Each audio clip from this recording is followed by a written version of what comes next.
Yo!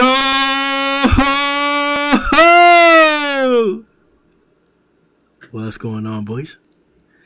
This is Grim Reaper bringing you One Punch Man, Chapter 160, Saitama vs. Garou. It's been a long time coming. I myself didn't expect it. I had no reason to believe they would be next. I guess from the state of the battlefield, it was obvious. We had already gotten a spontaneous monster in Sage Centipede, and the resolution of a gradual growth in even natural ocean. So there was no one left. Now it's clear. Saitama was going to be next.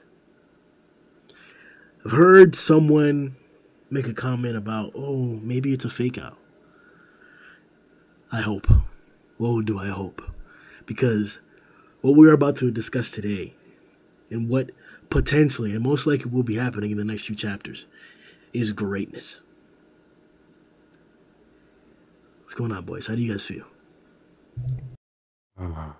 I again feel a little weird about this chapter, but I think this is a chapter that is going to, like, my thoughts on it are really going to be solidified next chapter for sure, because we left off on a big cliffhanger. So it's one of those where I'm like, this could go a little bad for me just because of the setup, but the way I feel about it now, I still think overall, like before then, like all the other stuff was good, but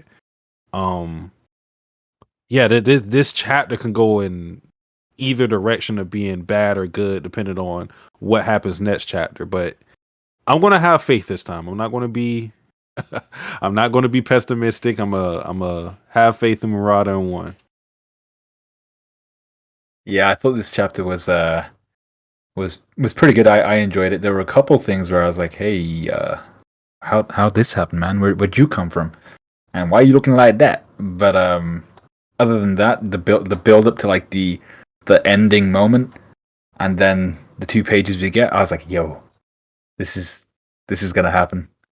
For years we've been waiting for this now at this point, and it's actually gonna happen. So I can't wait. I think I'm gonna do the same thing as Satsuki. I think I'm really positive about this. I'm really optimistic about where this is gonna go, because I feel like, you know, this is the culmination of years amount of work. This has to be good. This has to have been planned, and I'm fully hyped. I think it's gonna be sick.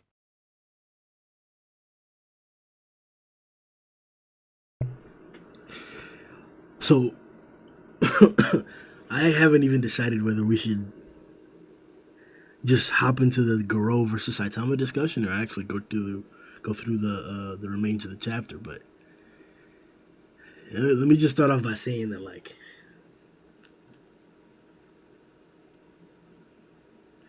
I'm still in disbelief. Like, to be honest, I'm still in disbelief. Like,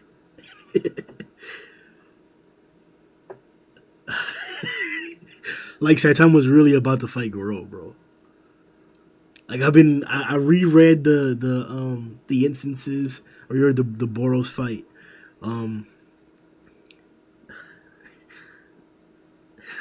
Like,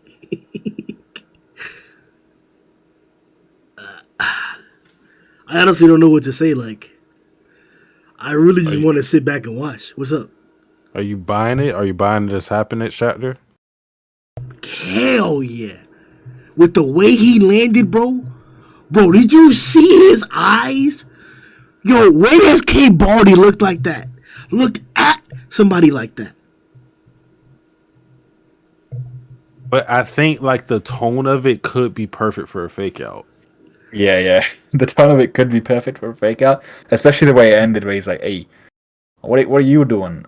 I was like, maybe it could, but like, just the way that I feel, I think the reason why it's been set up so well, the way that the water came in, washed everyone away, no one's in the vicinity right now. At most, they'll be within like maybe 30-40 meters away, something like that. But no one's right next to Saitama or Garou at this point, or they shouldn't be. So they kind of just both stood there staring at each other, and I think Garou's kind of gonna recognize at this point, yo, this guy looks clean. He doesn't look damaged. I'm pretty sure I've seen him running around this whole place, and he just flew from like 100 meters in the air, whatever it might have been. Why is this guy completely unhurt while everybody else, the S class, they've all been getting smacked? I gotta see what this guy's made of. Okay, I want to ask y'all this: how many people have like known Saitama's strength from the get go? I'm not talking about people like Genos or anybody like that. Like, who has like looked at Saitama and immediately have gone like, "You're strong"? Boros, Orochi, Carnage, maybe, but not really. It was only after like he blitzed Saitama. Saitama looked at him, and then he was like, "Oh shit, I was about to die right then." Yeah, but it didn't require Saitama to do something. It was he still recognized it before Saitama actually like hit him or moved or anything like that. Okay, so Carnage. Did Suiryu? No, Suiryu didn't. No. No.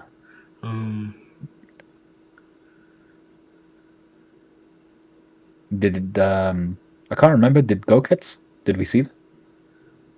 Yes. No, we didn't. No, we didn't see anything. Remember, because he told whatchamacallit Suiryu to stay here, and he walked off, and then he sent Goketsu's head back at Suiryu and shit. Who else is he messed up? Centipede didn't. Rover didn't.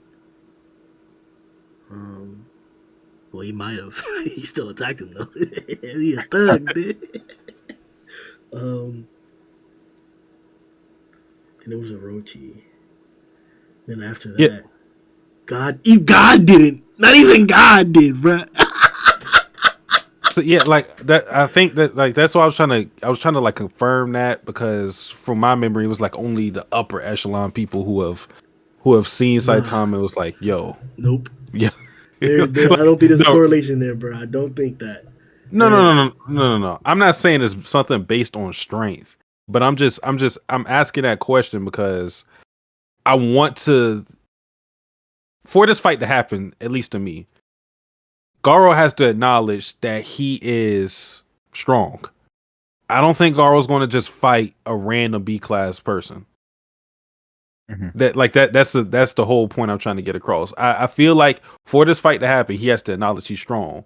So this kind of gives me, this is why I'm optimistic about the next chapter, because if they go into fighting immediately next chapter, I'm not going to be happy. And because even though like the entrance was cool of Saitama and like the last panel was cool, like what are you supposed to be? That gives me the hope that next chapter is going to be a lot of dialogue between those two, into Garou figuring that, okay, I got to fight him for whatever reason. I don't know how the conversation is going to go. It could be a fake out, whatever. They're still going to fight this arc regardless. But yeah, I just want to like figure out my feelings on whether or not Garou will acknowledge him as strong, because I think that's a requirement for him to get into the action of fighting.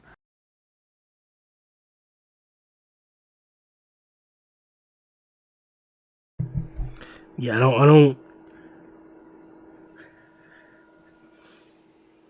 I don't think there's a correlation amongst people who acknowledge Saitama's strength. There may be, because we may be missing examples. But I definitely agree that if Garou says, "Oh, you're strong," he's going to fight him. I don't think we've ever seen an instance of somebody saying, "Oh, you're cock diesel," and then not fighting. Has that ever happened? Probably not. Not that I can remember. Maybe like the fodder running away or something like that, but never a serious threat was like. Even Carnage was like, "Oh, you're not that strong," or whatever, some shit like that.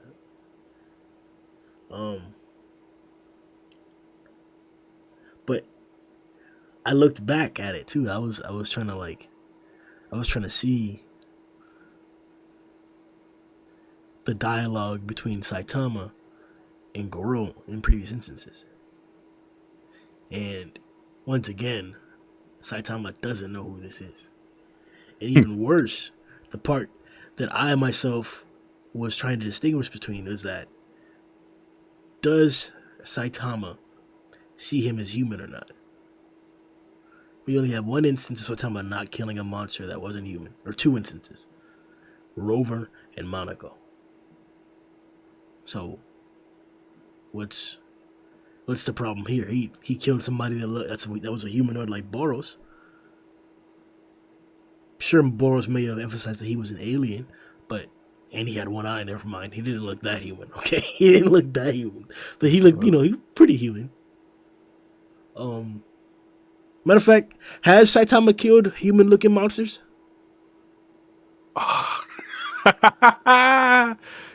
If he has, not that many.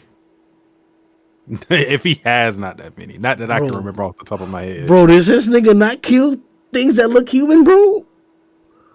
He has killed humanoid monsters, so like their form is kind of humanistic. That's what I'm saying. Who? The only one I'm thinking is Boros. That's it.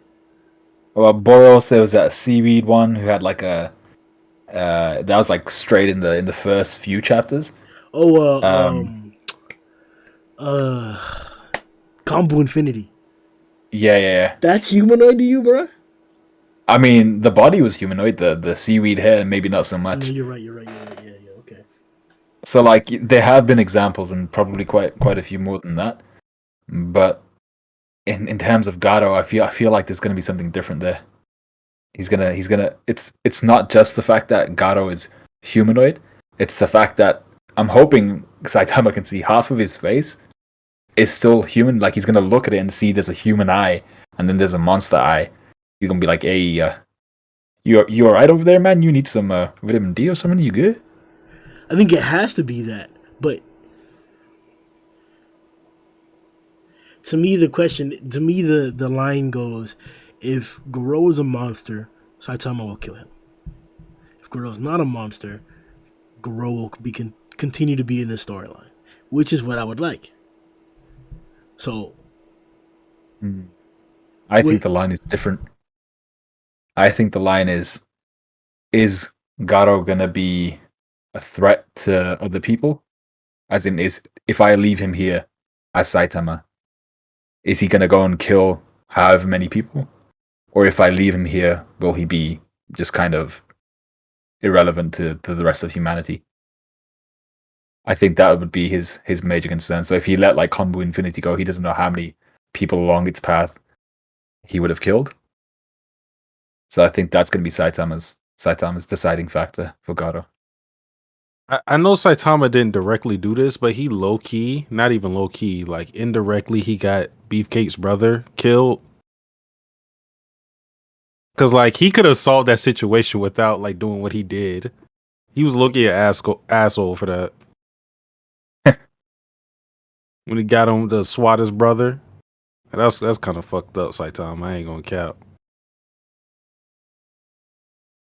But I wonder how Garou's going to answer that. I think that's the $1 million question, because we saw like some of his thoughts with like the imagery of him being this monster, and him like biting their heads off, and it's like, yeah, but I don't know. Like he's in this state where he can be considered a monster, he can be considered a human. I mean, his appearance reflects that. What he's been doing in these past couple of chapters reflect that. As far as him saving people, but still being the antagonist and whatnot. So I wonder how he's going to answer that. He's just going to go full Mike Tyson. I'm going to eat his children. Whoa. Hell nah. Mike Tyson a monster for real in real life. No normal person says that, man. But I wonder if this fight can go in a way to where it's not world ending. Like, can they just fight? Stop it. Do not invoke that. Don't ever stop the sentence, bro. No. You know what?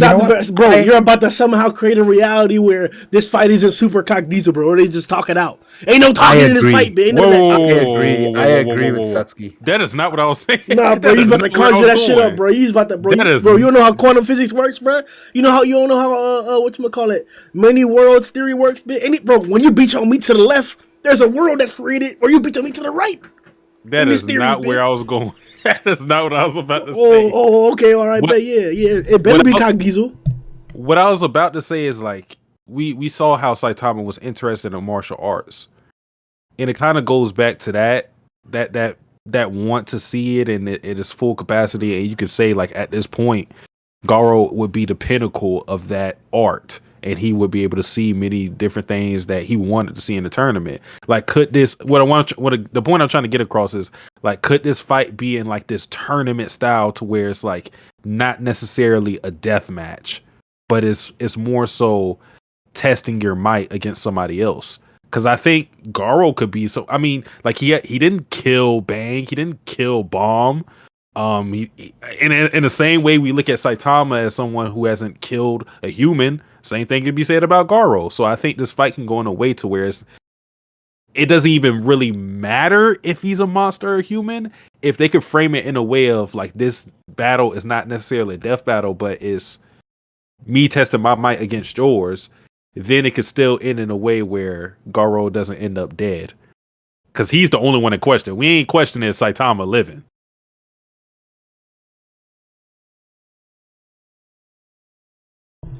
Okay, so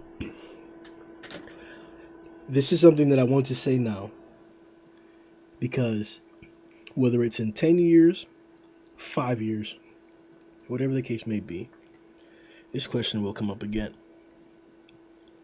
In the story of One Punch Man, there should be somebody who can challenge Saitama. I 99 no 100% am on the side that Garou is not going to be that individual.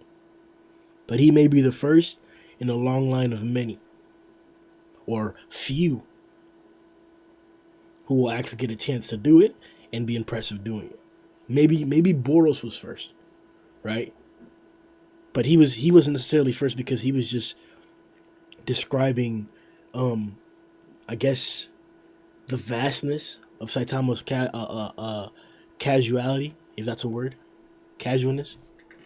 Like just seeing him casual, we get to see what he can do, and we have to stop entertaining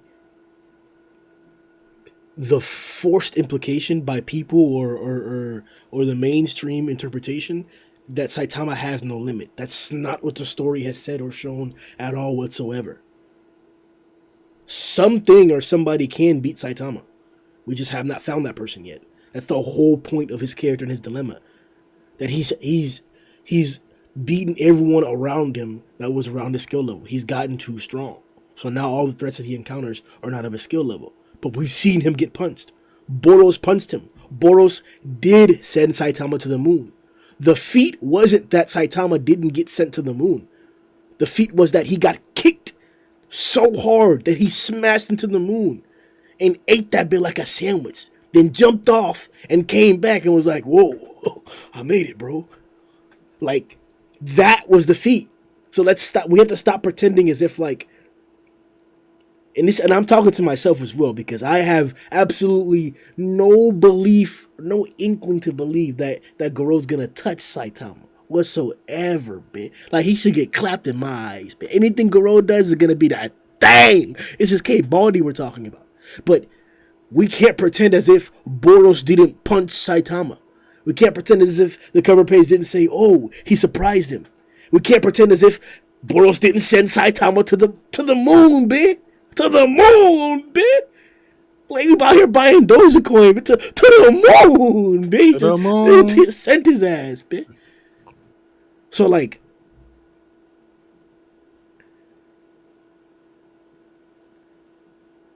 somebody has to detail a stronger version of Saitama. Because we are not anywhere near his limit.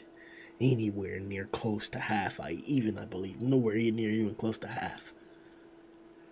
So, if we're at, let's say, 8% of Saitama's capabilities in regards to Boros, in regards to EC, in regards to even when I throw Ocean, in regards to all the instances where he's shown a named attack or an attack potent enough to be impressive.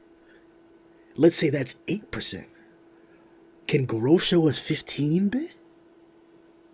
Nigga, when we get to see 15% of Saitama's power, would that not be that thing? Yeah. I think that's what it's all about. Like drawing more effort out of Saitama. Like that is the goal.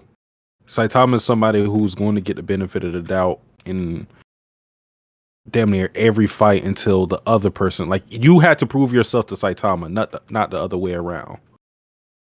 But even in that, you can still, or we as an audience could be satisfied if we see Saitama like what if Saitama during this fight is forced to do something he's never done or we never saw, because like, I can't just like casually like stroll up in his fight and like take it easy. Like that is an accomplishment on the adversary, and it builds up tension, and it kind of just, it puts that little crack in his armor to where he doesn't look completely infallible. Like he can't do no wrong, he can't ever be bested. Like though, like we're gradually getting to that point, I think. But I agree with you. I don't think Garou is going to be that guy for Saitama to like be bested. Yeah, I think I'm hoping the natural progression is, as we go further and further in the series, we're getting to see people who push Saitama in more ways than one, to whether it's release more of his power or more effort, whatever it might be. And with Garou, I'm just not too sure how much more he's gonna do than Boros. And I think personally, I might look back on Boros very, very kind of in a biased fashion, just because he was that main enemy, that kind of pinnacle, that absolute monster. Say it again. Yeah, but and I really liked, Boros' design, his different abilities, and then his different transformations, all that awesome stuff that we saw from Boros. And because he was like the first of this line of villains, essentially, or monsters that will come up eventually against Saitama, I think pretty much all of us are biased with Boros, but because of that, I now see every villain that comes up against, or every monster that comes up against Saitama, and I'm just like, I don't know, buddy. Like, are you gonna push him further than Boros did? Are you gonna make him split the sky like Boros did? I don't know, man. But he doesn't even have Garou beams. does, yeah, doesn't have beams. But if Garou does manage to pull something out of Saitama that Boros wasn't capable of, that would just be amazing. I would be shook. What's up, Matt? Oh, Matt is in there? I wasn't even looking. What's good, Matt? I don't want to interrupt you guys. You guys were talking, so yeah. I mean, just jumping in. This nigga has the mic across the room. It's just right. Give me 5. Keep talking.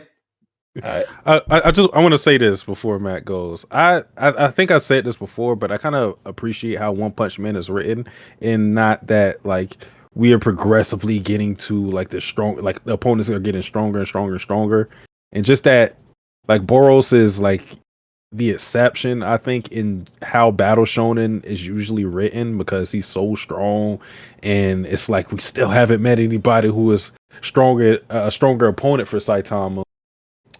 And even like how like the fight went, like you would expect Boros to be the final opponent for Saitama, right? Because he has to go to the ship, and then he's like, he has to fight this dude, make his way there.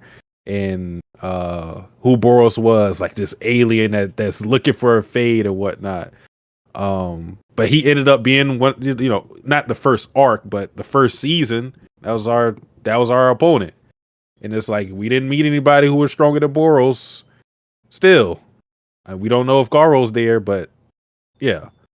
I appreciate like how it's written, in that it's not really predictable. So I don't even know if it's going to go to point of we're going to progressively get more stronger opponents or whatever. But maybe it could be something to where different techniques and different powers surprise Saitama and force him to do different things.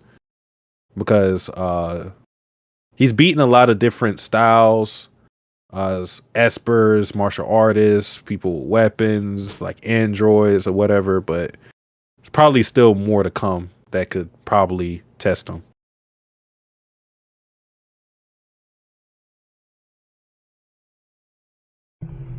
Cool. Sound better? You're Cool. I mean, so yeah, I mean, Garo's obviously not going to be the guy to push Saitama. It's the other way around. Like, Saitama's going to be the guy to push Garou because obviously, I think there's definitely something right in what Satsuki's saying that maybe it's not power that is what overwhelms Saitama because that's kind of what Boris was. Boris was like pure power, and obviously that didn't work against Saitama. So pure technique, like Garou is like a pinnacle of martial arts. Super interested to see how he's going to handle him. But obviously, the main kind of thing with this fight isn't necessarily, how like our main hero being like, oh man, this guy's really going to test me. But like Garou, who's kind of overcome every obstacle, how's he going to finally deal with an obstacle he really just can't overcome? Not even like with like he did with Orochi, where he lost to him, and now he's crazy strong. Like the gap between Orochi and Saitama is massive. How's Garou going to deal with this? Is my main question. But yeah, I mean, in terms of like the final fight, it's kind of like how we're coming to the end of this like saga now, because like the C-class saga, like that's what I call the sagas. Like C-class ended with Boros because that was everything like introducing the world of One Punch Man. B-class saga, like by the end of this fight, I imagine Saitama was going to be A-class once this is all done because he'll be involved in this.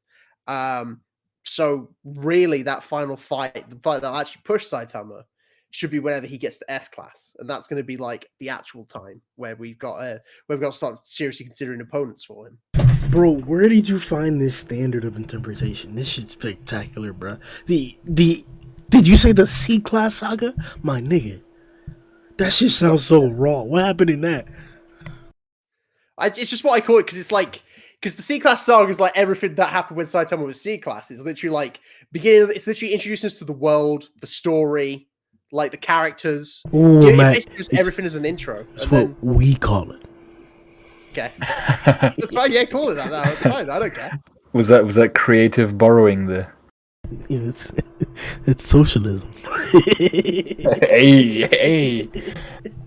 I thought that was illegal in America. Hey, please, Matt, continue to elaborate upon your sagas as well as your feelings of when you read your chapter, or when you read the chapter. Okay, I mean, I don't remember what else to say on the saga. It's just like how I said, it's just how I grouped them because it's like the whole C class is like the intro to the world, and then like the first kind of real, I guess it's the real like big continuing storyline, because especially like C class is like a lot, not like a big story arc like we got following Garou. Like C class to me is like all these little all these little story arcs. You've got like the intro arc, House of Evolution, Meteor, S class, Deep Sea, Boros. Like that's all like those arcs that combine for that saga. And while this one, the B class to me, like it does do the whole like obviously we're following Garou, and that's like it's this big over arc. So I guess you call Garou's saga too. But it's about the whole time Saitama's in B class, once again expanding on the world, but getting more deep into the lore with it. Feelings for the chapter though. So to sum it up, yes, I've been waiting about like 8 years for this moment. Like, because about 8 years ago, Garou got introduced to the story. 7 years ago was probably about the time he met Saitama. So it's been a long time coming. This moment has where they genuinely meet. Pig God, once again, he's the guy. He just shows up and he saves the day. I love him. He's amazing. And Tank Top, what is going on? Why? And you guys probably talked about this already, but what is going on? No, we haven't. Okay, okay, cool. Yeah, Pig God's great. Tank Top, it's weird. I don't know what that is. I also I kind of just really like that no one's there to watch this fight too. Like this is just their moment. And like once again, like in a classic, this is like to me, Saitama's gonna go all out in some points because no one is there to see it. I hope because of this, we see things from Saitama we haven't seen before. I'm just looking at this fan over at. I love Fubuki, man. I love Fubuki. I love the fact that she she doesn't. She has like nobody's seal of approval. She said, "This is the new Blizzard crew." She's good. She sees an opportunity, she takes it. She's good like that. She's a go-getter. Yeah. I What made respect me it. laugh is the fact that it was like, this is the new Blizzard group. You look behind, two of them are like on death's door, another one's literally dead, and you're just like, hey, this is all you could find? He's like, the main players are here. The new Blizzard group. Tripping. When's the last time we saw her with an actual group? It seems like every time we get a new Blizzard group. What happened to the OGs, man? Damn. Niggas would do anything for booty. I wonder if that's how she recruit. I want to know how she recruited them. Did she do the same shit? He just takes in their CVs, man. It's the only way you gotta go about it. You in a group now? Yeah. Oh, okay. All right. I guess so. So there's quite a few more things that we have to explore with Garou and Saitama. I don't know if we'll exhaust them in the beginning, but if we do it now, that'll give us more time to think about different things to discuss as well throughout, and then we'll go through the chapter at the end. Hey, yo, relax, bro.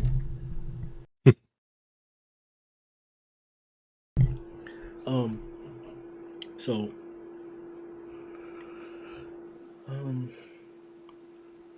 didn't Saitama use a serious punch to beat even Natural Ocean? Mm-hmm. Yeah.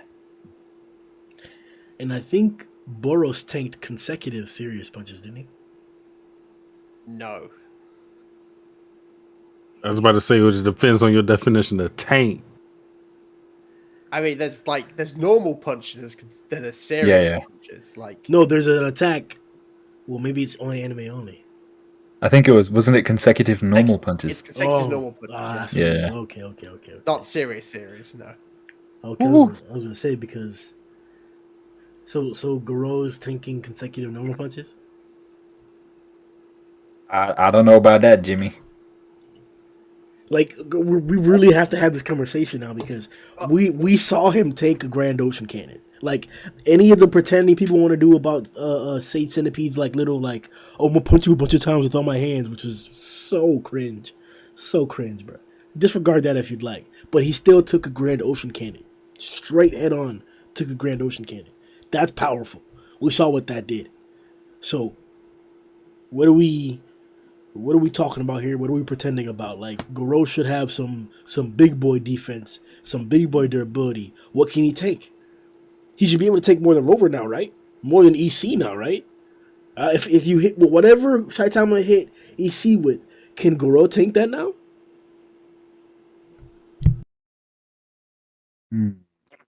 Theoretically. I mean, like, Grand Ocean Cannon was the force of the ocean, right? Like, Saitama's punch split the ocean. So, it's just like hierarchy. Even like Grand Ocean Cannon, it's not like he tanked it. He got sent flying, if I remember right.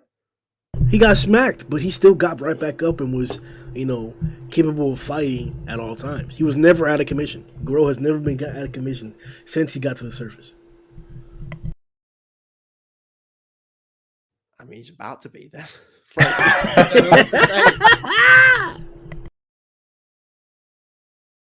Man, I kind of get the feeling, like Satsuki was alluding to at the beginning of this, and actually Matt mentioned the same thing, which is we had Boros, who's like the pinnacle of strength, and now we've got Garou, who's like the pinnacle of technique.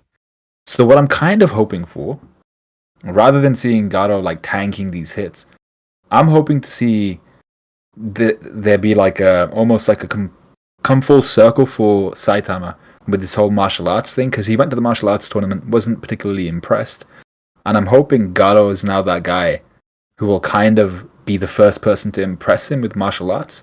So Yes. let's say like Saitama goes in with a punch, and then it's deflected away with Bang's martial art, and he's like, "Yo, like what the hell was that?" So then he's like continuing trying to hit Garou, and he's learning along the way. He's like, "Oh shit, like this is actually what martial arts is." And then he tries it out with a serious punch, and we get to see whether Can he deflect that? Can he not? That'd be something I'd be interested in. Rather than seeing Garou just tank everything, let's see whether his technique can actually help him out. Not necessarily damage Saitama, but impress us in that way rather than just going gung ho and full power. I mean, just about that just makes sense because obviously all the martial arts at the fight were amateurs.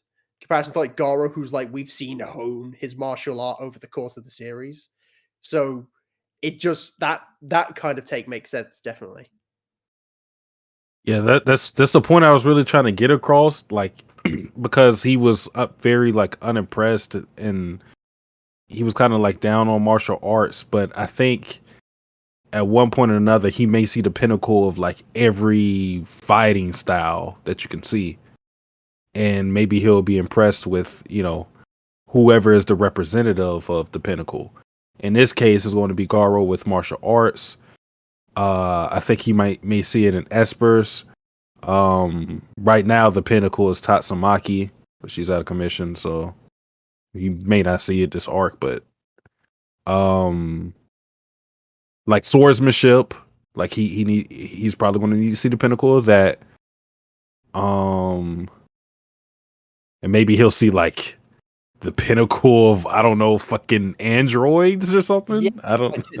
The pinnacle of like human technology makes sense. So Yeah. I guess that'd be like Metal Knight or Drive Knight, or maybe even like depending on what Blast does, like if that comes into it. But Dr. Genius for sure. Pinnacle of a fake tan. Oh nah. That don't need no separate grouping for fighting style. You don't want to see more Japanese kids coming out and they're just like, I am black. No, we got enough. Dart shine you off.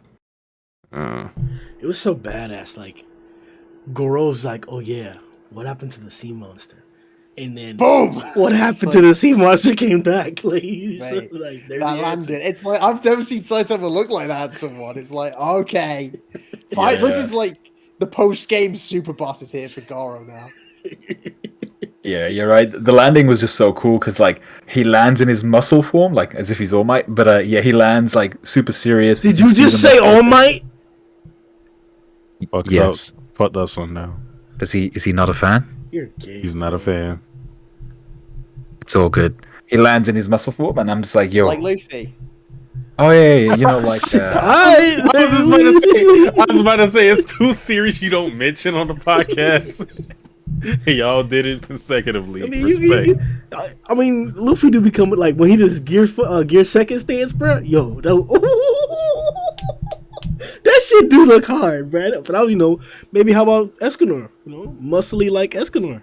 No, you know like that muscly guy in what was it, Demon Slayer? That one? Oh my god. I haven't seen it.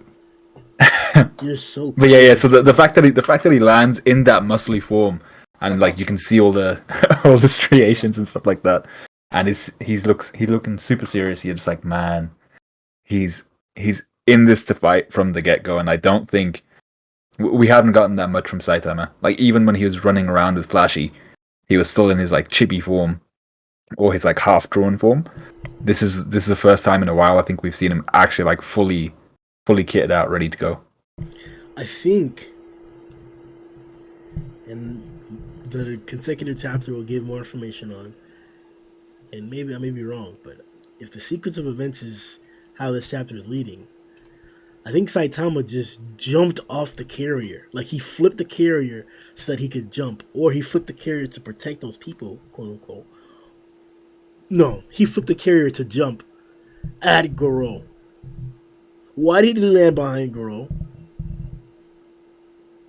A demon literally implanted a whole carrier into the ground and then landed behind Garou. For what reason? I don't think he like fully intended that. I think it generally was to get out there because his reaction's like, what are you supposed to be? It's not like hey, you're a monster or anything. It's just like he's landed there and Garou happens to be there. Come on, Matt. You're talking about astronomical coincidences, bro. Like there's a whole coastline Punch here. Man. Of course it is. I mean, they met each other. He just karate chopped the nigga. They've met each other. They neither of them remember each other, but they've met multiple times. I think Saitama sensed Garou and was like, "Oh, you're pretty strong too. What are you doing here? Or what are you supposed to be?" Some shit like that. Nah. I think he literally just busted out of that air carrier, saved everyone from that tidal wave that was coming. I'm not sure if he had any impact on how Elder Centipede, Sage Centipede, how half of him landed on that. I'm not sure if he had any impact on that. I'm assuming no, because we didn't get to see any of it. I think he just got out of there to avoid all that water, and then landed straight down. Garou happened to be there, and he's like, "Hey, who you? New phone, new number. Who this?" I mean, Saitama ran to Boros. Yeah, but he didn't know where he was going. He didn't go like, "Oh, that's the strong guy." He had to ask directions. He had to ask people where he was going. Damn, you're right. He was going for the course. Yeah. They were trying to direct him off. He'd be like, "Go left." Like, that case, I'm going right. Yeah. And he's like so happy about that. He's like, "I got him." Yeah, he did. He did get the ass. Damn. Fuck, bro. Lord. I don't want it to be that, bro. I want it to be that, like, Garou's cock diesel, huh? Let me jump over there from the, bro. How badass would it be if Saitama was like, "Oh, you strong, huh?" But it's not, because like we don't want this guy to be strong, because we still got like 2 more classes to go up against. This And like nigga's- Saitama like end of B class, like this guy's strong. We're like, well, how are you on Punch Man then by the end of the next class? Look, bro, we literally like, I think it's been twice now, and there may be more instances. They were literally in the stadium looking at Saitama pop a deep sea with a single punch. And the other time, he hopped up there and punched the meteor through. And they still turned it against him. We've seen in Sea Saga. Yeah. Is that what it's called? Sea Saga? Or Sea Class Cool. Saga? We'll call it C-Class Saga. Yeah. C-Class Saga? Okay. In C-Class Saga, we saw the potential of Murata and One to hide Saitama's power, bro. And we've seen it amplified even more so in B-Class Saga. Yeah, that's correct. Yeah. Okay. Yeah, keep With going. with King stealing all the credit for everything Saitama's done. King's power and abilities even reached to other characters now, in Garou's example. So, I'm under no, like, illusion that you couldn't find a way to, hide the fact that Saitama is this strong indefinitely. I think indefinitely you could hide how strong Saitama is. That don't Deep think Sea they will. King shit. Oh, that shit pissed me off. Every time I think about it, it pissed me off. The It's dude that was guy. just like, yeah, just huh? I swear I hate that guy. Is he really that strong? Shit your ass up. What you talking about? Bro, that one, like, oh my god, that shit One would of the best hurt villains my in the head. series. He's incredible. I swear that was Tadio, bro. That was Tadio, bro. He's a top tier antagonist because like think about it in the real world sense. If Saitama like got that moment and he's looked at, because he beat a demon, if he's looked at as an S class after that moment, he can live in luxury. Not saying that he wants this, but he can live in luxury. He never has to worry about anything. Like, he's getting paid. All the bitches gonna love him. Bitches love S class, and he just ruined that being an asshole. Like, he really fucked up his whole paycheck just because he just did he really, like, come on. That's why I love that guy, because everyone has the same reaction. Everyone gets so angry at him more than I see him get angry at any other character in One Punch Man. Everyone's like, "Hey, who are you? No, fuck you! What are you doing?" A random guy. It's a random fuck. It's just, it's funny how, like, out of all the quote unquote antagonists we have, the one that seems to have worked so far multiple times is the antagonist who inflicts like reputational damage on Saitama. So everyone's out here trying to like destroy the planet, cut off slices of the planet, and then you got the one guy who's like, "Hey, he's a fake. He didn't really kill that guy. It was the guy in the bicycle, man." And he's the guy that actually wins out.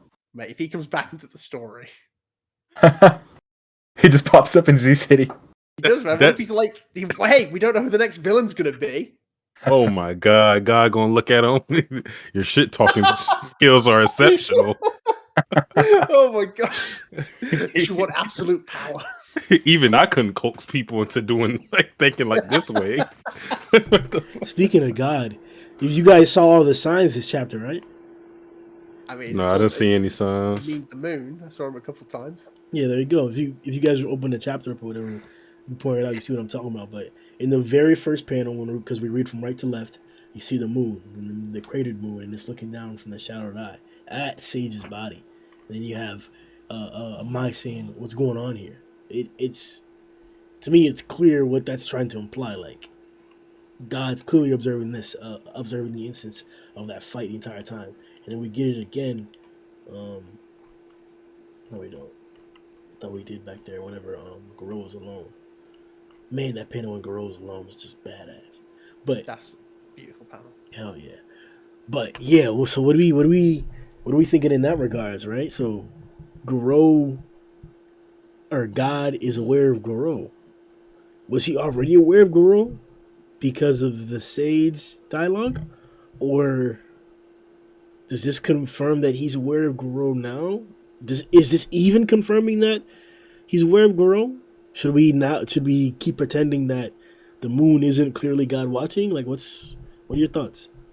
I think he's aware. I think this is going to lead into a moment to where, because like we've all on the same page that Saitama is going to ultimately win this fight, but we don't know how it's going to play out. And if it works in a way to where Saitama is completely overwhelming him, I think then and there, Garou is going to have a little chat with Guy, be like, "Hey, yo, you getting your ass beat?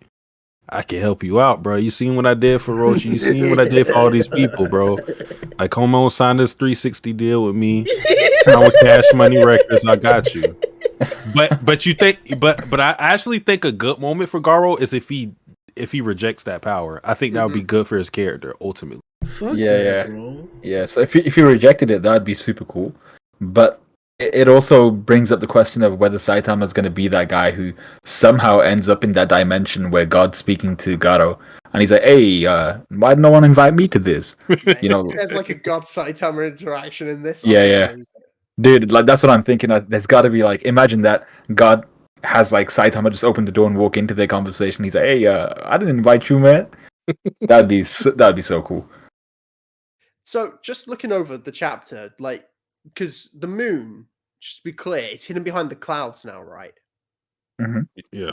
So do you think that's like like a touch now, like God isn't going to be involved in this? Like, what happens next? God is not is going to see. Bro, I love that. I love that you like, bro, my nigga. Like that's symbolism shit, bro. I fuck with it heavy, bro. But I have a counter. Yeah, Okay. it's like No, page 24. Let's hear it, please. Yeah, that's exactly it. Page, well, it's 25 for me. We see an unobscured moon, So I'm just trying to look for it. Give me a minute. no doubt. It's the one where you have Garou standing alone. That same page, that first page where he's standing alone. You scroll down to the middle and you see the moon just behind him. You're right. Sorry, ignore me. Yeah. Okay, that's No, but yeah, that's a. I mean, that's the high level analyst that we should be doing here every podcast. That's what I'm looking for, bro. Like, there's symbolism in this. We've been seeing it. Maybe we haven't been pointing it out as much, but it's been in the chapters all throughout. And let me not elaborate because it gets into a bunch of like taboo, like weird shit, or like pretending, or people telling you that like, oh, because this thing looks like that, it resembles this other shape from ancient Egypt, and it's that in there, like, yeah. So Sorry, crazy, just because bro. I jumped in the chapter halfway. What have you talked about so far? Is it just Garou and Saitama, or you guys touched on Yeah. other points? Yeah, just Garou and Saitama so far. Okay, cool. Yeah.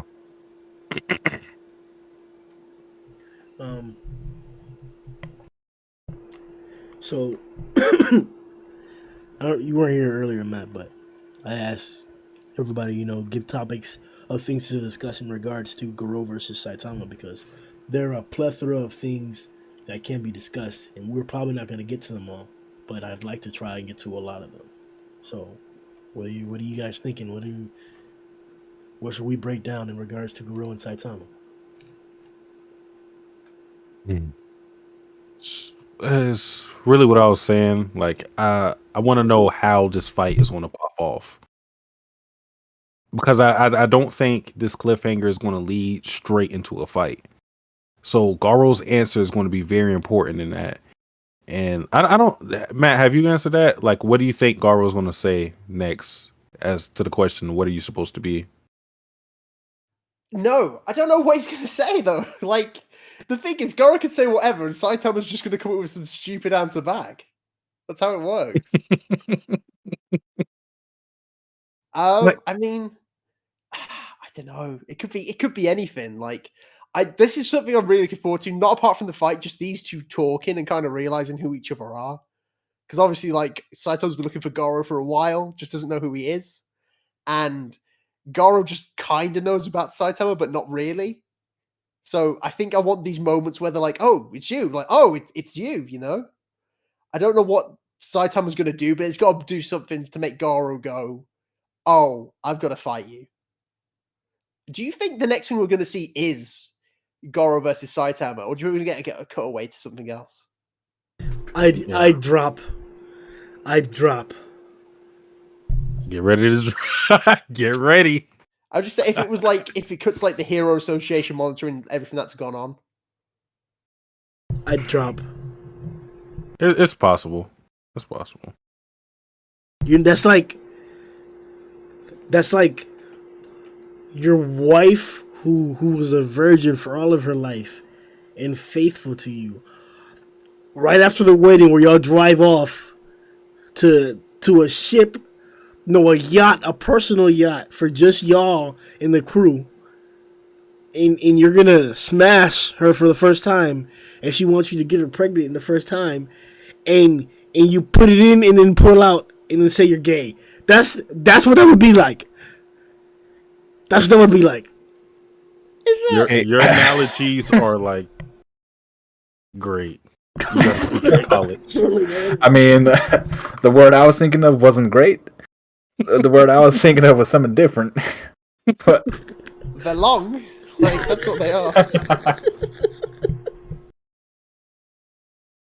I mean, like, I don't know, because I feel like it can go in any direction. I can see it. I can see it being a fake out. I can see it being a cutaway and like teasing this conversation with this cliffhanger, or where I don't want it to go this way, but I could still see it if they just cut away to like straight fighting, to where like Garou says something, snarky, and they get into the fight immediately. But I feel like in my opinion, what's going to happen is I don't think Garou's going to answer with anything like human or monster. I think he's just going to say like I'm the master of this, or like the god fist, or some shit like that. Mate, that's perfect. If it goes on like a normal site, like to Garou, this is like him. He's reached his peak. Like he's like, I'm the master of the god slaying fist, like the pinnacle of martial arts, blah blah blah. And Saitama's just like, again, I've heard this again. Yeah. I feel like that's the more the direction, because I think we're all assuming like monster or human, but to Garou, he's Garou. Like that it's as simple as that. So I think that's what he'll answer with. And I still don't know how you go into a fight from that, because I don't think you were here when I said this, Matt, but my whole hesitation with saying like this is going straight to a fight is the fact that Garou hasn't acknowledged Saitama as strong. Not to say that like everybody he's fought is strong, but I think at this point, I don't think Garou is going to fight anybody who is significantly weaker than him. I feel like he would have his standards have been building up. Like, I don't think he's going to fucking fight Moomin Rider at this point in time, especially if he knows how strong he is. That would be insane if out of nowhere, like Justice Crash, like you're like, whoa, Moomin, what are you doing here? I kind of would love the fight to start if it's like their first encounter, in the way where it's like, oh, this no name hero showing up, and he goes to chop him on the neck, and once again, Saitama's like, "What are you doing?" And then it could just play slightly differently. Maybe goes like, "I've been like in this. Wait, well, how did he do that? I've been in this. Why does this feel familiar?" Kind of thing. Yeah, that could work. That could definitely work. That definitely would that'd be tolerable. That'd be definitely acceptable. Or, and this is something that we should all do because one of the things people are asking is us to give out scenarios of how the fight's gonna go out, like full explanations. So, or Garou could say nothing and just blitz his ass like he did to Fury. That could happen too. For some reason, I'm having a deeper appreciation for villains who don't talk. Like, it's the funniest thing to me when they just go straight into the fighting. Like the Gums and Pig God fight, while it was like unappealing, whatever, it was still a little funny to me that they just like Gums didn't say shit. Just ate his ass. Like, ah! Whoa, bro. and that's why I love Rover too, because like no dialogue, bro. Like, who the fuck is you? Straight blast to your face. Like that shit would be that would be hilarious to me if Garou didn't say nothing and just attacked him. I might even not call it bad or anything, because I'm definitely not on the side of a fight immediately happening.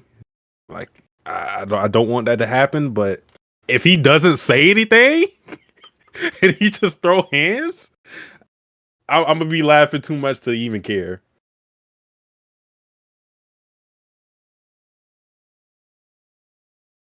Okay, Sundown. You have to tell us how you think the fight's gonna start. What's gonna happen? How I think the fight's gonna start. Yeah. So yeah, it has to depend on this question. I think there has to be like maybe half a chapter, even maybe a full chapter of dialogue first, like Satsuki was kind of indicating earlier. Because it'd be really difficult for me unless he goes in with just like no dialogue, it's all on sight. Unless he does that, I doubt Garou's gonna just be like, yeah, I this is the first time I've seen you, let's fight. He has to have some sort of dialogue and be like, okay, yeah, he gives some sort of answer which maybe Saitama finds a bit weird or something like that. If he says something like, oh yeah, I'm a god slayer or something like this, maybe that might entice Saitama, something to intrigue Saitama a little bit. Or maybe he says something where Saitama has to kind of defend himself or defend people, where he's like, yeah, I'm gonna be the king of monsters or something like that. He said that before. I'm not too sure if he's still pursuing that, considering he's got his like God Slayer fist now. So I think it's gonna be something to do with their dialogue that's gonna encourage Saitama to fight him, or something that Saitama says or does that encourages Garou to fight him. And then from there, it's just gonna be. I think that opening scene, it would be so cool if it was like how Matt kind of described, where Garou goes in and he's kind of getting that PTSD flashback, like, hey man, I remember this boot, and last time it didn't feel so great.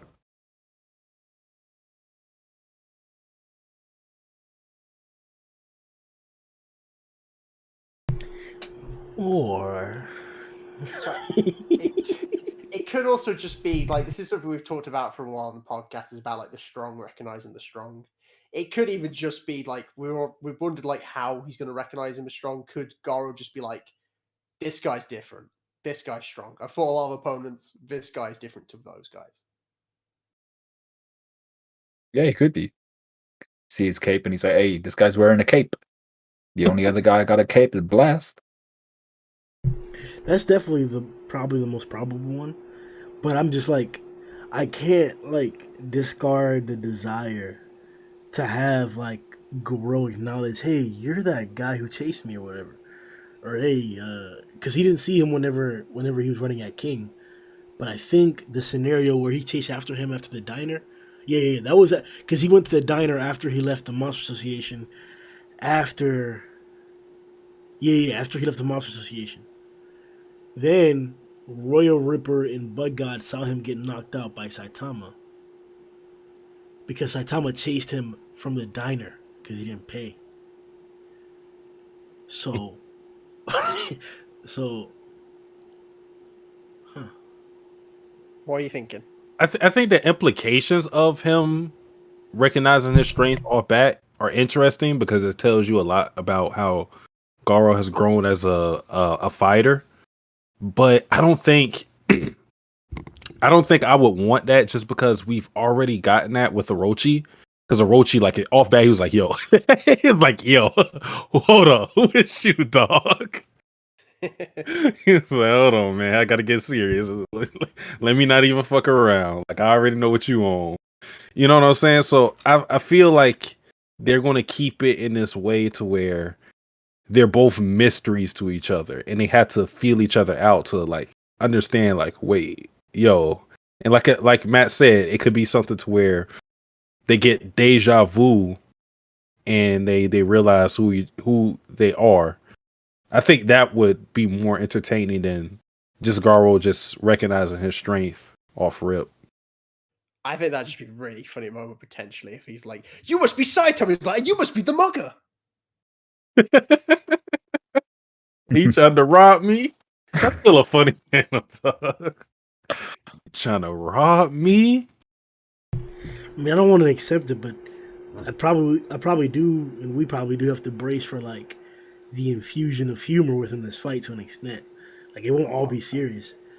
Like, This is where we're different because I'm fine. Like, I want this fight to be serious, but mate, like Saitama's not gonna take this seriously. This is like still a joke to him. don't get me wrong. Like, whenever Saitama was doing like the funny ass backwards walk in the Boros fight, I love that. I'm like, bro, this nigga's playing around, but like, I love that. But like, like, come on, bro. If he's sitting there like clowning Garou, Yeah. I think the fights where it's acceptable, to be fair, one of the few kind of fights where it's acceptable to me that all that humor is actually when it's Saitama. Because I'm like, he's the guy, bro. Like, no one's been able to damage him, no one's been able to cut the guy, hurt him, anything like that. The worst they can do is melt off his clothes or something and dirty it up so he has to wash it. So this guy, if anybody's gonna troll in the whole of One Punch Man, it's gotta be him.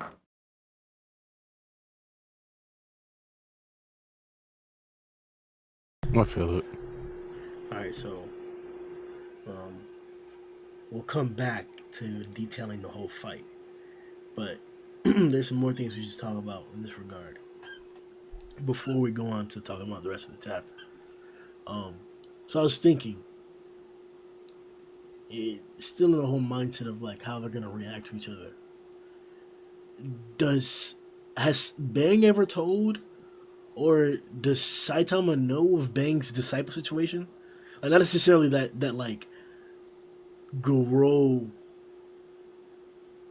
is Bang's disciple, but that Bang has a disciple that's going crazy, the Hero Hunter. Yeah. Well, he knows, but like he told him once, so there's a good chance he forgot. It's like it's just before like the big S-class meeting before Boros invades. Like Genos and Saitama go to Bang's dojo, where it's just him and Chiranko, and they're like, "Oh, why is this going on?" And then he briefly explains about Garou then. Oh shit! But like it's like I don't know if he knows that like Hero Hunter Garou is the same guy, or like the Hero Hunter is the same guy as Bang's disciple, but like he does know, but it's not really like a like. I feel like we should know this. I feel like we're missing something that's a big thing. Like, does Saitama know that the Hero Hunter is Bang's disciple? Because if Garou, and I'm thinking that, in correlation with like the whole like villains doing the whole monologuing thing, right? That Murata and one love to parody and love to like make fun of by having Saitama just be like, "Hey, shut up." If Garou does give us a monologue, I'm assuming it's going to include him being the Hero Hunter, especially because he'll see Saitama's cape and the whole hero getup. So he'll be like, "Hey, unknown hero, I'm the Hero Hunter. You better run away." And then Saitama's just gonna stare at him or some shit like that. I could see that, but what if when he says that, Saitama's like, "Oh, the Hero Hunter. Oh, you're Bang's disciple. All right, I'm not gonna kill you, so you can survive after this arc and be big, strong, and cognizant and a fan favorite." That what do you think? Is that what he says at the end? You'll be a fan favorite. So when Garou eventually joins the S class, he's going to be called fan favorite. You already know, Garou the hero.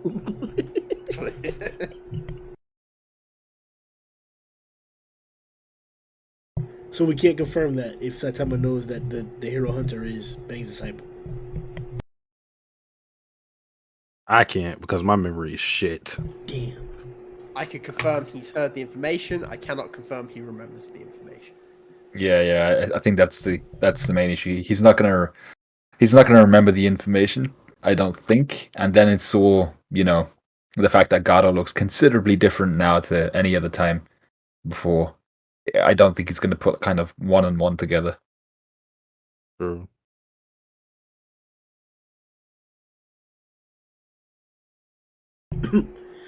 So, have we already entertained, or Matt at least, the possibility of God offering to Garou? Yes. I know. Yeah. Matt, have you discussed that? No, but I think it's fair. If it was going to happen, I agree with what these guys are saying. Like, I like the idea of, like, if God did offer himself Garou, because he's like, this is the God slaying fist. Why would I want to team up with you? That's a lot of whole shit talking right there. That's a whole lot of shit. Yeah. When I need power from a god, I can beat your ass. Like when I need power from someone, I can beat their ass. Hold on, I like that. I mean, I hope we're not pretending that like God wouldn't make Garou extra super cock diesel. Of course. So wouldn't that be more hype? Yeah, but I think for his character, I think it would play way better for me if he sticks to his convictions, as if like, I've been beating heroes like on my own for all this time. Like why would I need to get this supplement? It's basically like a steroid.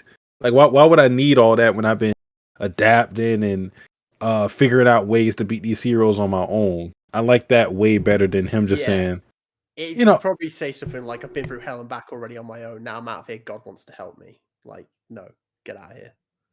And you can write it in a way to where him accepting the power of God is good. I'm not saying him accepting the power is bad, because if you write it in a way to where Garou is willing to do whatever it takes to win, then I think that's an interesting direction. But I think it plays well with his character that we've seen from top to bottom, from when he was introduced to right now. If he sticks to his guns and he goes like, this is how I've been doing things. I'm not switching up, and I'm not going to be one of your pawns. Yeah. Going back to an idea, I don't know if I've mentioned it before about Tario. What if God tricked Garou into thinking like Saitama had killed Tario in front of him or something, and that's what makes him like get like the power boost, is like taking God because he's done something to Tario. Would it be a throwaway to only have Tadio be a threat in regards to Sage Centipede? Or to Sage, because I never once felt that Sage was actually threatening the helicopter. Like, sure, but it never really felt serious to me. Like, Sage didn't feel serious to me in general. Maybe that's the case, but like, would it be a wasted opportunity if he doesn't have Tadio somehow be involved in this? No. And the reason I say no is because how we look at it, we've been speculating on Tario being used in regards to a power boost for Garou. If that's the only way you're thinking about Tario's character, then yes, it would be disappointing, because I don't think he's how things are written now. I don't think he's going to be used as a power boost, unless like what Matt said about like God tricking Garou into thinking Saitama did something to him, unless that plays out.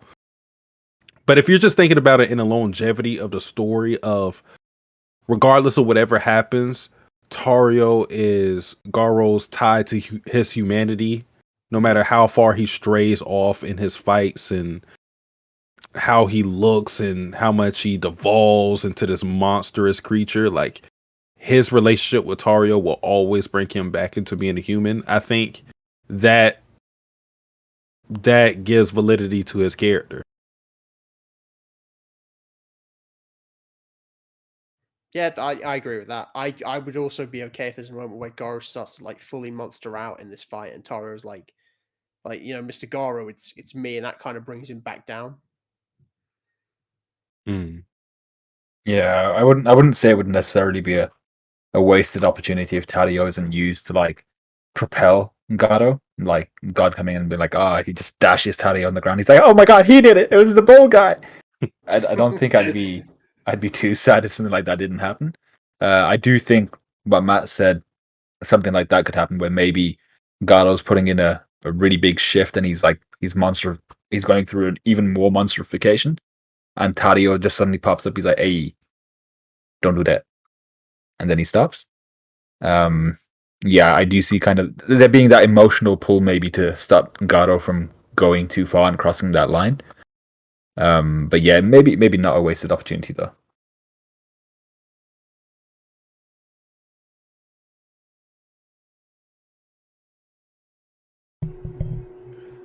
So, Boro sent Saitama to the moon.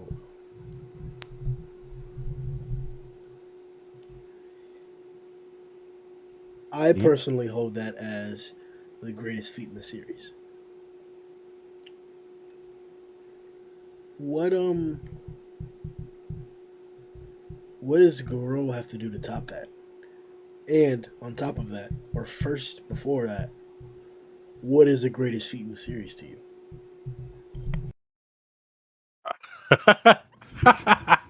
What is the greatest feat? I feel like I gotta throw out some bullshit. I'm gonna answer that last. How does Garo like top what Boros did?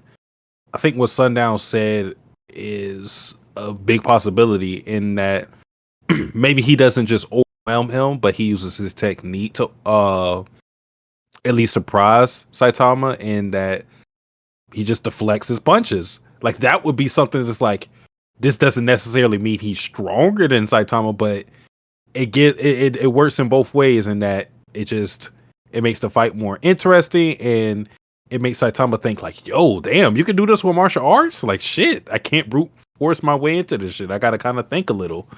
I think a feat like that would be just as impressive, because if you don't have to tank Saitama's punches, but you can just deflect them and redirect them, I think that's impressive in of itself. Mm-hmm. It's a different way of doing things, but you can't take away from it. As far as like what is the most impressive thing in the series, listen, that King engine, undefeated. In any instance you want to pit, that King engine, the way have everybody shaking, that's impressive, dog. That's real power.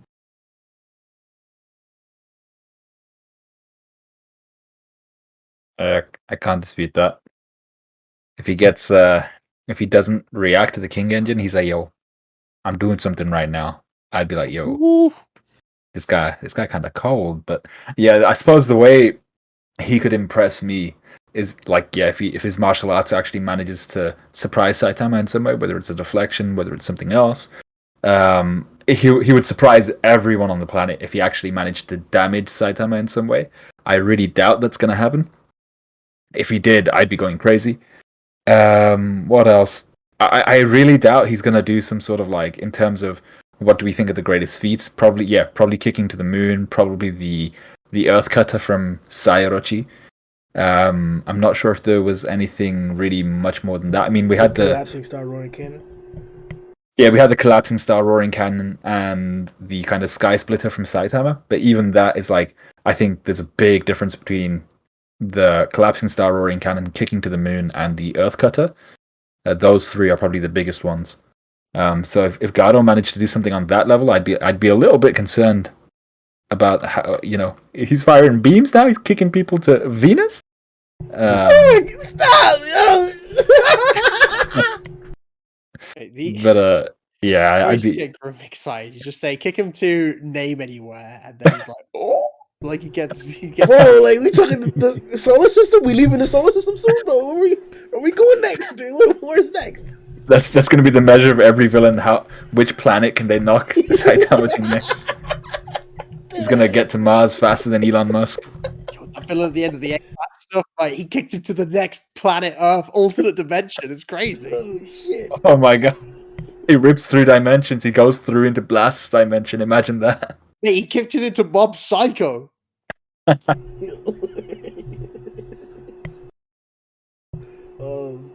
Yeah, go ahead, Matt.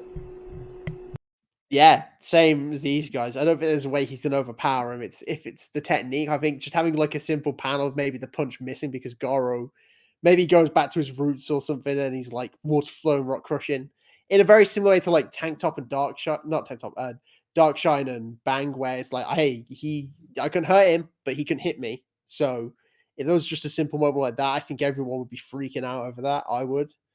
And the biggest feat in the series is, to me, still the first series punch. Split the collapsing Star Roaring cannon, destroyed Boros without even making contact. And then, of course, like, split the sky, the heart, like, across the planet. Like, that's the big one for me.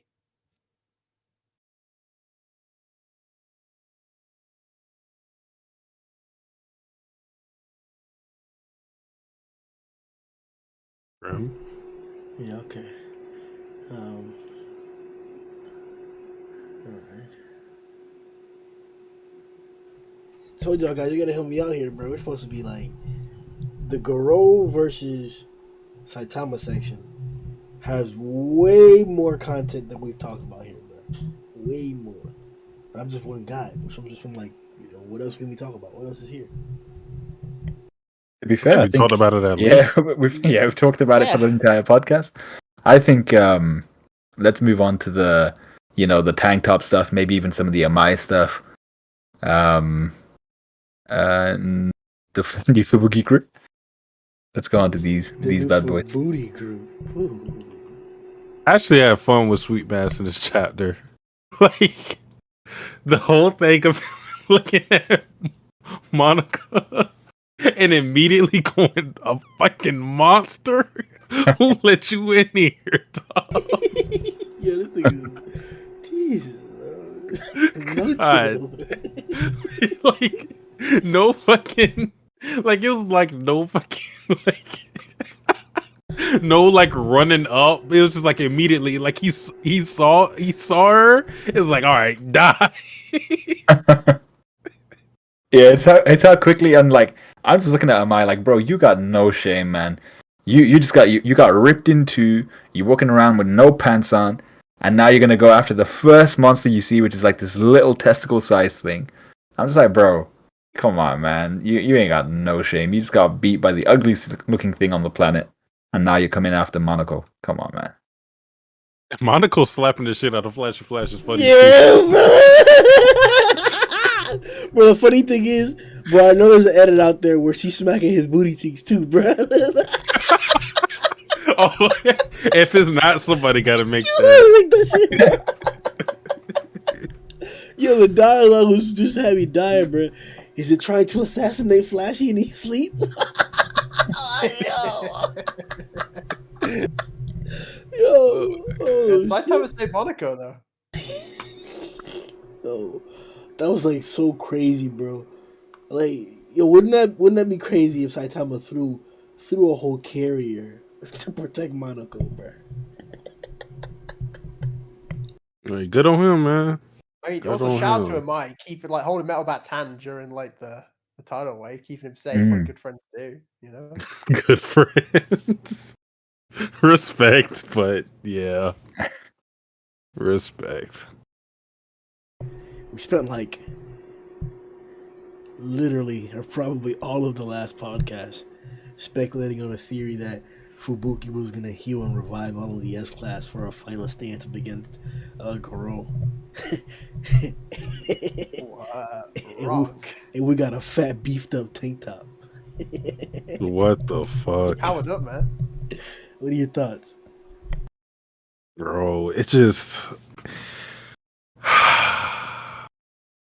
it retroactively makes that one chapter where Tank Top got fucked up. I mean, it already happened when we find out he was alive, but like him be like it's like salt in the wound when we see him with this goofy ass smile, looking tubby as a motherfucker, just carrying everybody. It's like, bro, you were broken in the same arc. What the fuck? Like, I get why this is happening. I get it. I understand. I seen it. I read One Punch Man 2, guys. What the fuck? It completely undermines that moment in retrospect. Yeah, in Two Punch Man, he died.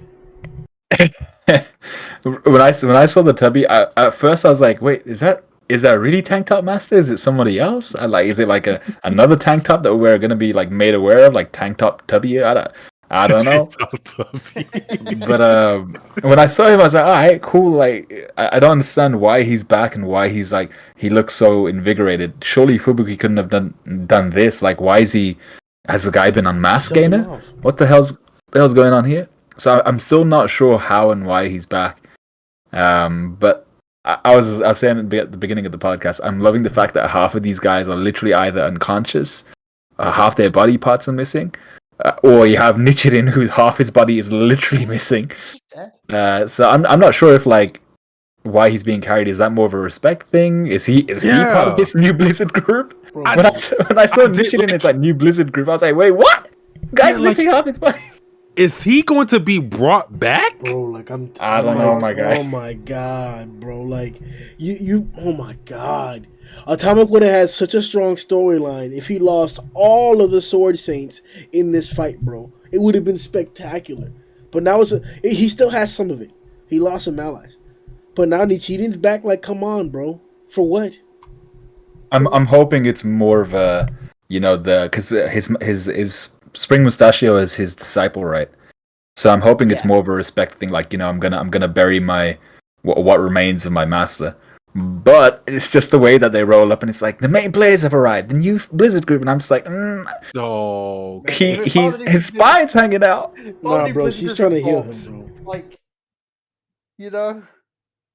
no, I really do hope. I'm choosing to believe that Sundown that it is just he's gonna bury him properly when he gets there. He didn't want his corpse to be like lost to the ocean, Dog. Yeah, I'm on the same page. I hope like this is going to be a burial for him. But if he ends up being alive and they say, yo, we're gonna hook you up with some cybernetics, we're gonna give you you're gonna be like Alphonse, Elric, and some shit. We're gonna have you in this metal suit body, and then he wakes up and he like, hey yo, I'm alive. Hey yo, Atomic, give me that Sunblade back, bro. I'm back.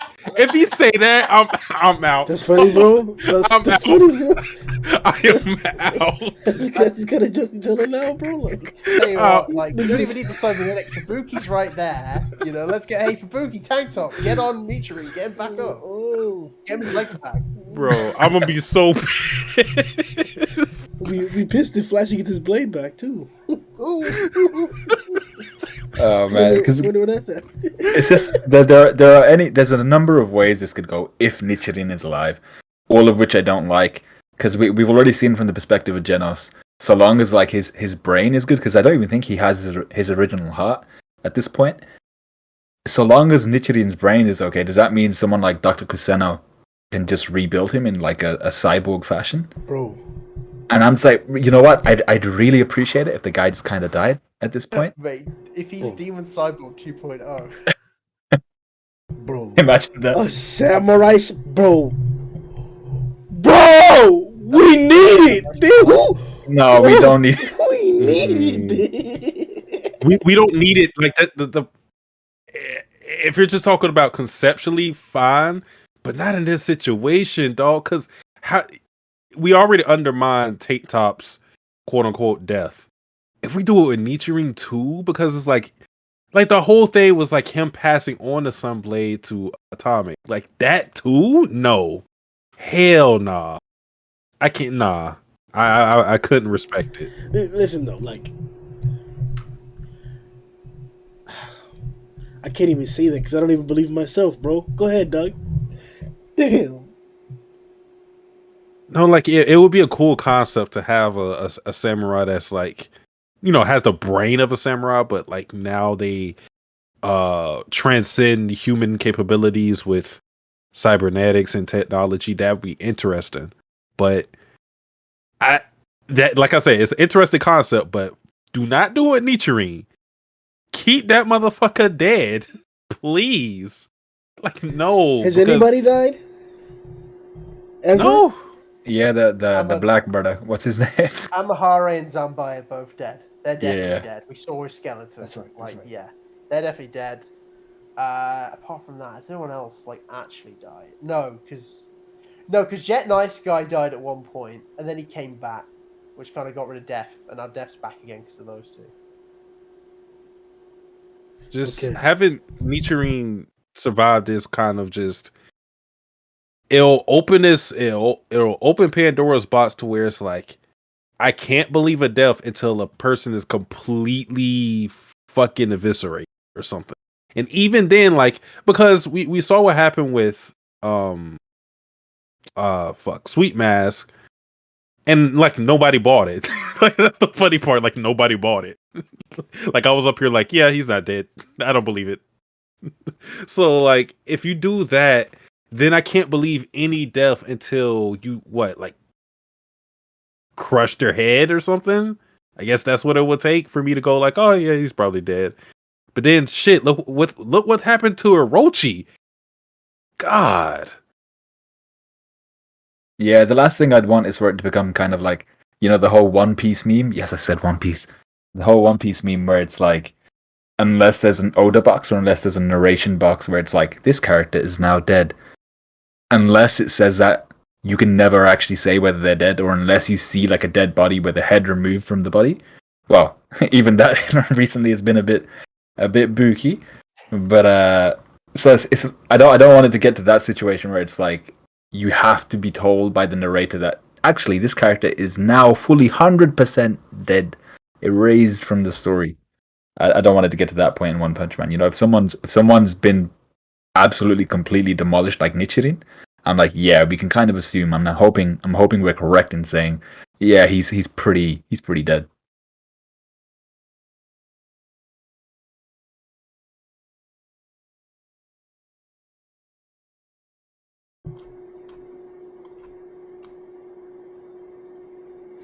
Man, Saitama's so cool, bro. Yeah. Yeah, he's the guy. There's a That nice, guy. there's a nice little parallel too with Pig God running along Sage's back, reminding me of Goku.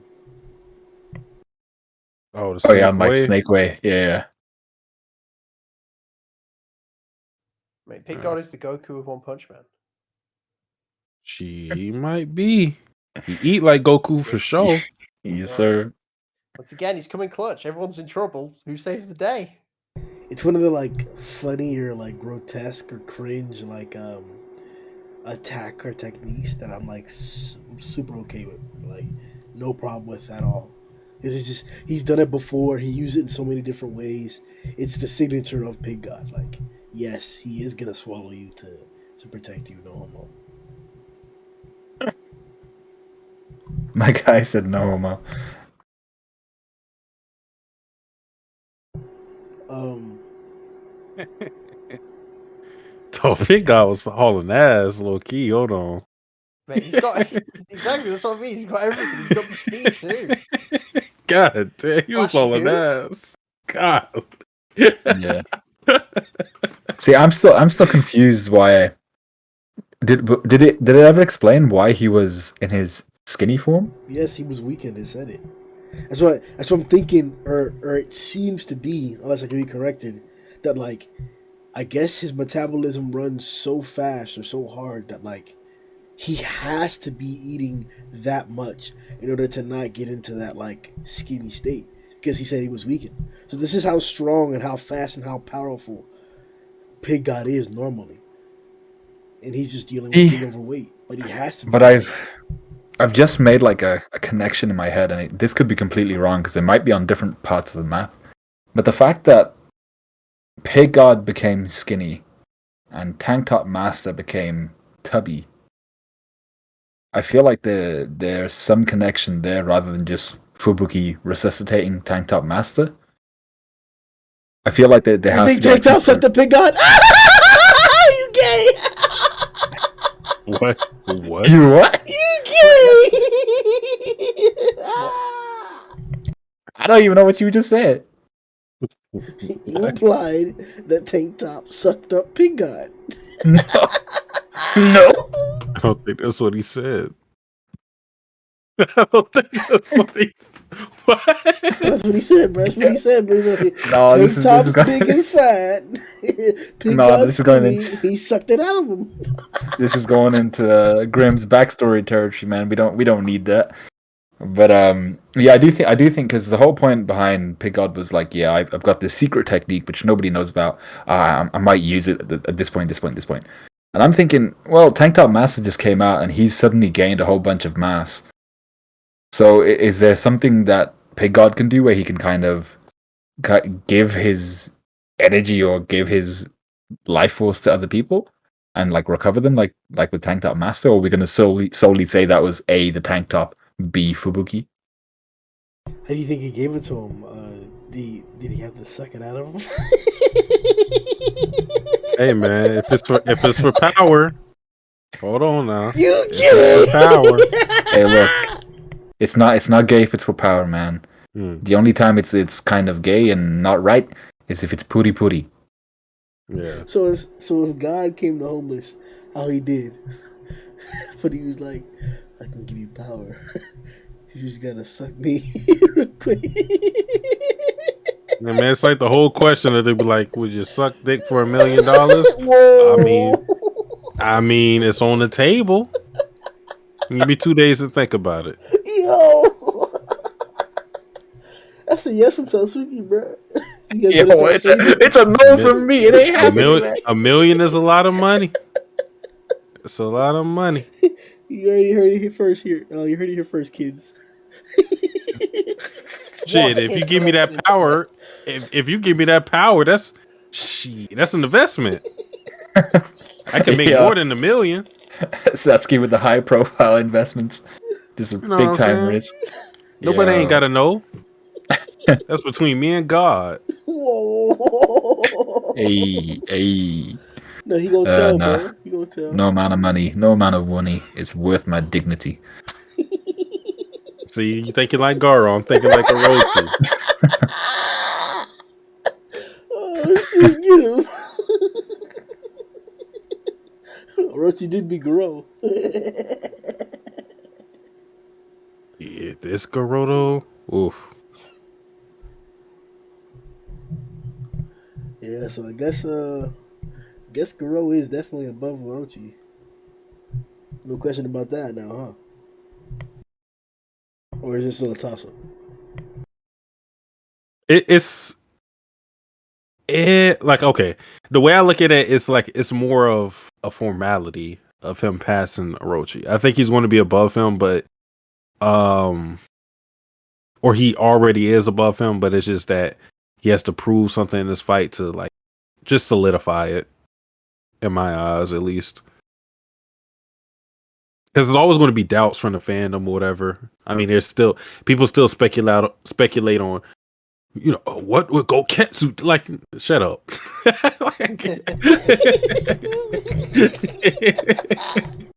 Like as long as we don't get like on panel confirmation, like big feed or something, then it's always going to be those speculations. So I think Garou just has to quell those doubts with whatever he does in this fight, and then we'll look at it like, yeah, he's stronger than the road.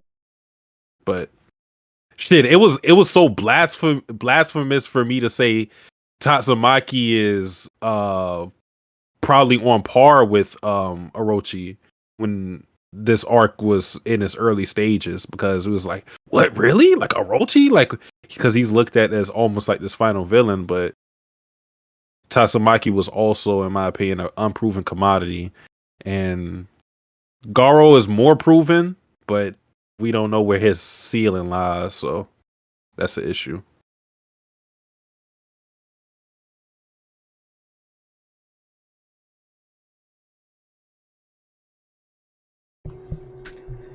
So, let me see here. 1 second.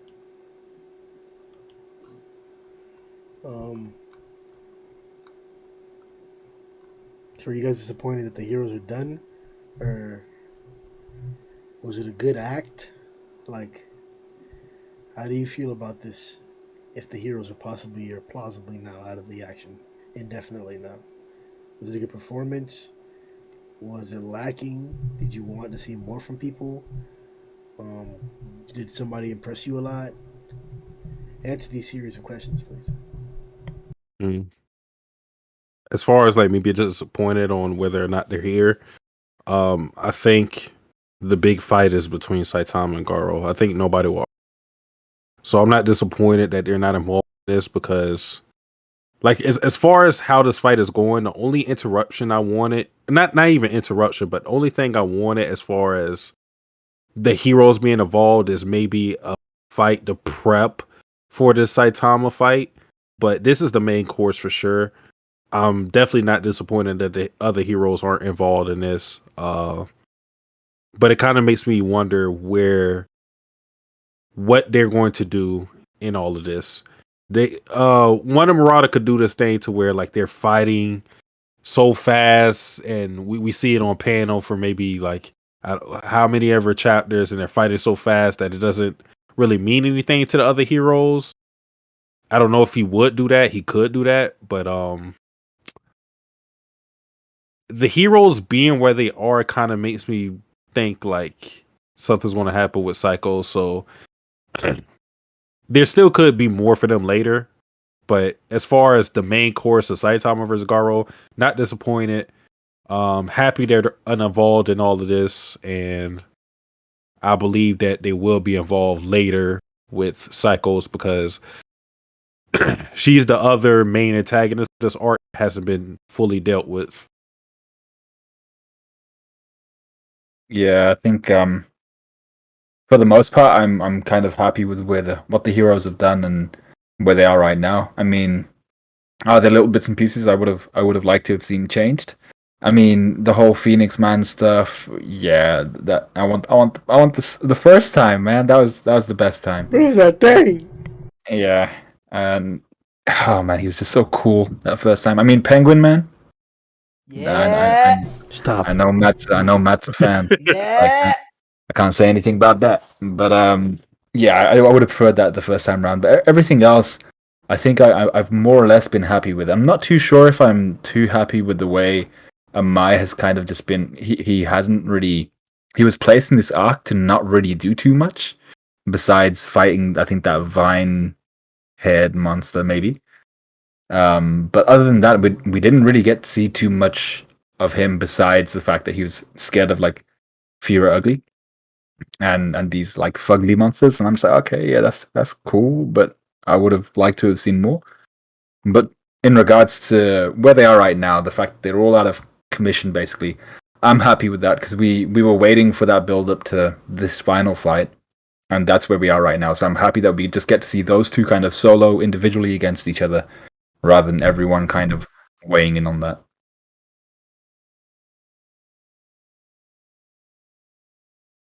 Matt? Yeah, I think like I agree with Satsuki sense. The main thing I want to know more than anything is I'm not disappointed that the heroes are out. Just what's going on with Psychos because she just kind of dipped and hasn't come back since. I imagine. I hope we'll see after whatever happened to Saitama and Garou. Um, but that's kind of my main curiosity. But I'm not disappointed with the heroes. I mean, um, I've liked what everyone said. I feel like everyone had at least some moment to shine. Which despite the fact they're being kind of outclassed by by the monster executives, they still did really well. Like I feel like there isn't. I can think back to each hero and go, oh, that was the moment where they really pulled in there. Like they pulled together and did their thing. And some had highs, some had lows, but overall, I'm fine with what everyone did.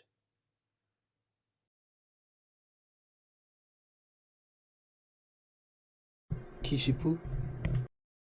Never fucking call me that again. No. Oh shit!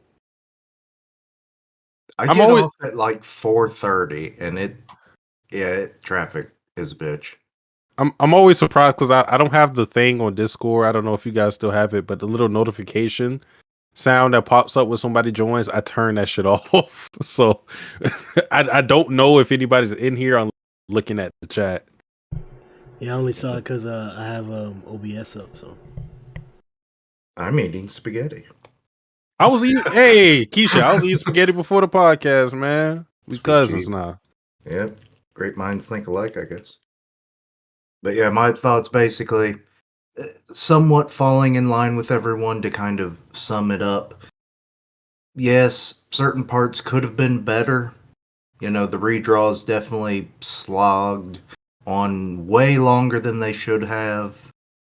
You know, the I don't think the time of the heroes for this arc is just yet up. We're probably going to get a big spectacle of the, Saitama versus Garou fight. But I think the able-bodied heroes will actually have to come together now while they're, somewhat in a weakened state because, as it's been mentioned before, Psychos is still floating around there. So, and God knows how many other monsters potentially are, fled through all the various tunnels that, made up the base and might have fled outside of the radius of when the base got ripped out of the ground. So, we might see a battle royale at the end. And hell, I mean, it's not to say that, some part of Orochi might have survived. He's been quite the wild card throughout this whole arc. So yeah, I could see a lot of potential things popping up that could occupy the hero's time. Especially, give us a little more of a my mask.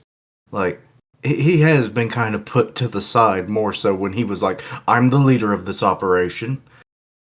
Kind of bullshit that he, kind of was having. So that needs to be a little resolved. Maybe this will be he's exposed as a monster. I saw your head get punched off. And then it's like they start all ganging up on him maybe in some kind of dialogue. But yeah, overall, most of the heroes they showed their stuff in a very enjoyable way. We got a lot of backstory information, cool techniques, all that. That's very satisfying. But, you always want more. And I think that's about all I have to say. I can handle cycles. Just wanted to throw that out there. What, you can? Yeah, I can handle cycles. Oh, that's fine then. That's sorted. Let's cut away to Satsuki. The next chapter will start with Satsuki facing off against Psychos. Let's do that. He's on that Jean Grey shit. Listen. We ain't fighting. That's all I'm gonna say. Hey, that's a different. This is a shonen. Oh, we don't read the other ones. Hold on, man. I seen Chainsaw Man. And Chainsaw Man, they had a whole we can me and Cycles could set something up. But I'm gonna tell you, we not gonna fight. You're a lover, not a fighter. Am I right? You know what I'm saying? You know me. I knew you cousins. It's fine. They'll talk about Watamote. It's okay. That's my series.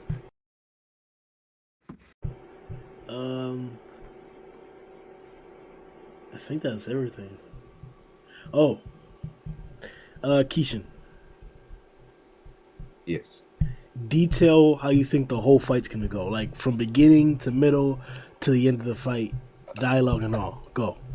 Oh, sweet Grim, Jesus. you got the time, mate. It's fine. You got the hours already for the video. It's okay.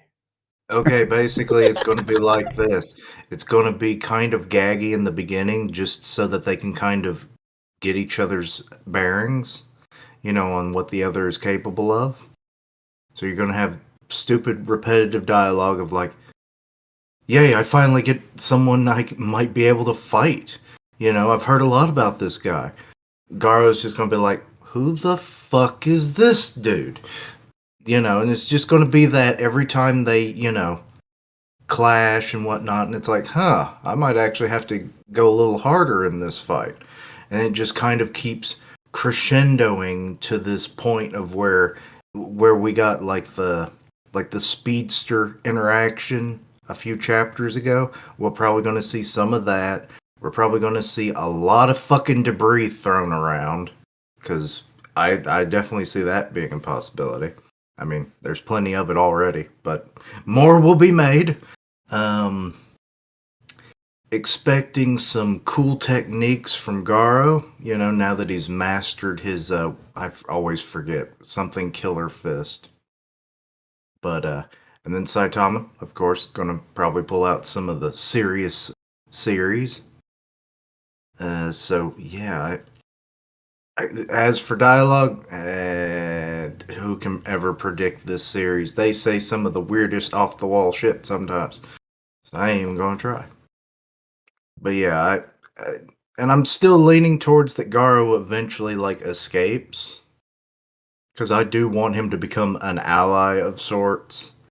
But I could see him being like one of the few people that survives a fight to live another day, because this arc has already shown that that is possible with Orochi. So, and considering that he took on Orochi himself, it would be a nice connection and a hint that he also will survive against Saitama.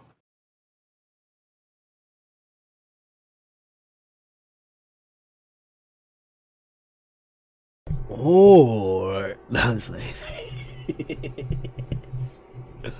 Or they have a tea party and it ends in a big gag manga way. Whoa.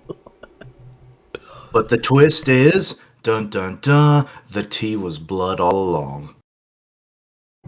Because Garou dead on the ground and Saitama having lunch. All right, boys. So that was gonna be it for chapter 160's podcast. We don't know what's gonna happen. We think we know what's gonna happen. We know what we want to happen. We know what could happen. We know what should happen. But we don't know what's gonna happen.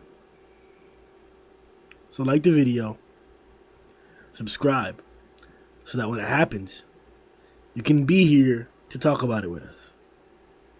In the comment section right now, you can drop your comments to discuss and give your opinion on what we talked about here today. We did not cover every single topic in regards to Saitama versus Garou. Is Saitama gonna send, or is Garou gonna send Saitama to the moon again? Is the next option Venus, like was mentioned? Stay tuned. Yo ho!